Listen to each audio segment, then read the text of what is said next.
Hello everyone. This is my playlist from lynda.com, and this particular playlist is on scaffolding. Now, I find the idea of scaffolding incredibly appealing.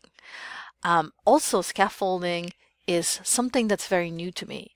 I teach philosophy courses, undergraduate courses in philosophy, and as a philosophy student myself, both having gone through undergraduate courses in philosophy as well as graduate courses in philosophy, I had never encountered scaffolding.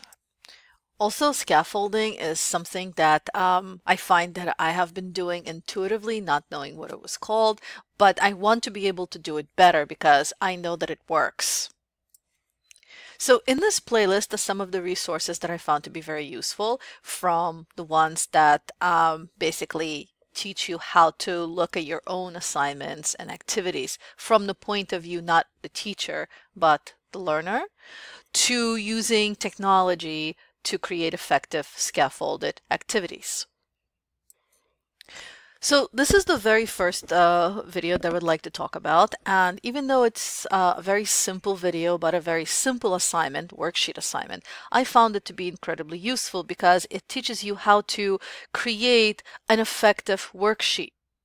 So the author doesn't just teach you how to use the space, the white space of the sheet more efficiently, but also how to organize information in such a way that it scans better, it's more accessible, and easier to understand and engage with.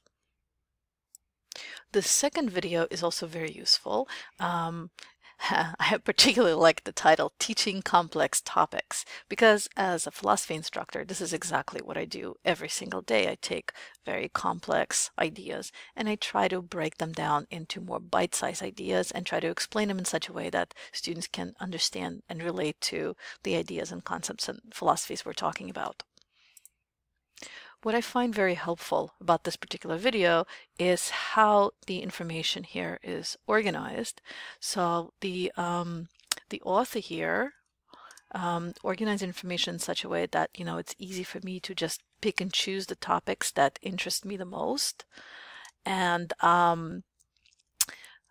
specifically, I could learn about the concept of UDL, which I'd never encountered before, and understand about how to incorporate the principles of UDL not only into various scaffolded activities that I want to create for my students, but into the overall courses that I teach.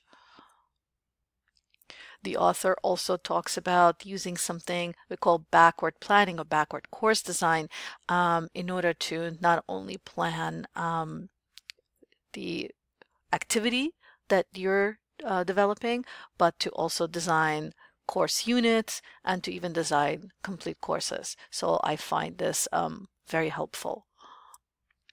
And this course is also very helpful because it focuses on teaching with technology, and specifically, because the course is also organized in such a way that you could just focus on the topics that interest you the most. I find it very useful in helping me to figure out how to approach scaffolding from the point of view of technology. But what I find very useful and interesting about this particular course is that the author here gets you to ask really important questions like what type of learning will students be doing either in a course or in a unit or in a particular activity, or to what level of mastery will they do it, right? So these kinds of questions are really important to be for us to ask when we are designing activities, and also these questions will help us to determine the kind of scaffolding that would be appropriate to provide at different stages of the activity.